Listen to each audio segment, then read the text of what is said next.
I'm ready. Let's go. Yeah, this is the second year for me. I had my film last year as well.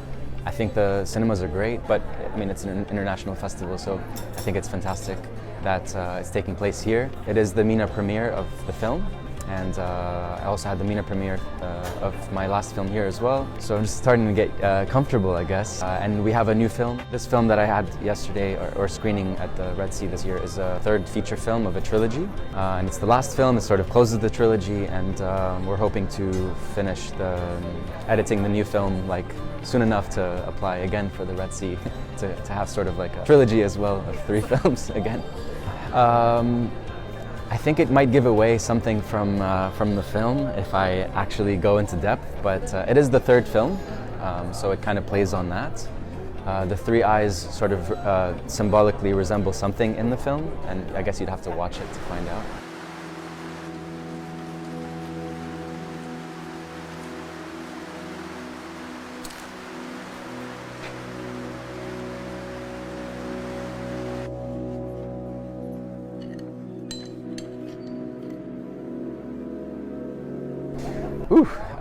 This is a film about Lebanon. Ultimately, it is a film about the nature of what's going on with people in Lebanon, how people feel, and that's all I've been making. I work with non-actors. I go to the corners of the suburbs and just pick out people on the streets and work with them.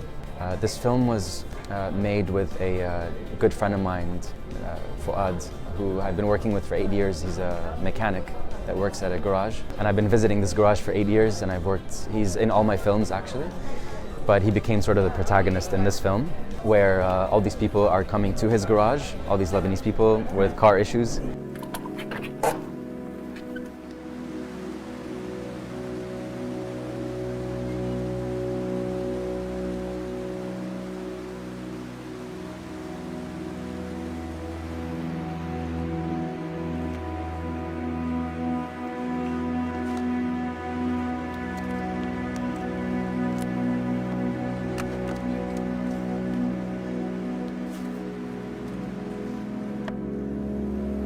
They need their cars repaired, but we realized that they need fixing, not just the cars.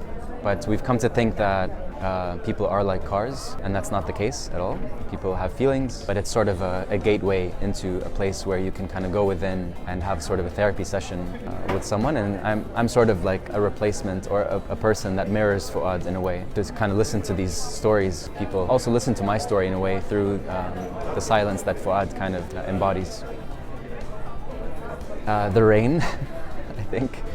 It was raining non-stop. The first day of filming, I really wanted it to rain. I was like, we really need this film to be a rainy film and cold and everything, and it didn't rain. So I was like, oh, I was really upset. and then it just rained every single day. So I asked for too much, I think. But the main challenge was the electricity. We have 2 hours of electricity in Lebanon, so it's always like a logistical issue. And on top of that, at that time specifically, we had like a shortage of gas all around the country. So there were like kilometers of lines waiting to like get gas at gas stations, and that was like another story. We were like going to make a film at a mechanic's garage with car issues, and then you have like this other parallel story happening at the same time. So that was kind of interesting. I think at the end of the day, if we are telling human stories, then everything just like borders and countries and labels and flags sort of dissolve into a soup of ideas. I won't sit down and say that Lebanese are different or they're more resilient. I mean, they definitely are resilient. I think humans are resilient. If you push them to, the brink, they're going to revolt, they're going to express themselves, they're going to make art. So I don't think we are different after all, I think we're all the same. We're just making films in different ways. And a lot of filmmaking for me is circumstantial, I'm working with very limited budgets and logistics, but I'm not here to complain, We can still pick up an iPhone and go make a film with very little means. So yeah, I won't nag about that. I don't know. I'm no one to give advice. It was what it was back then, and now it is what it is.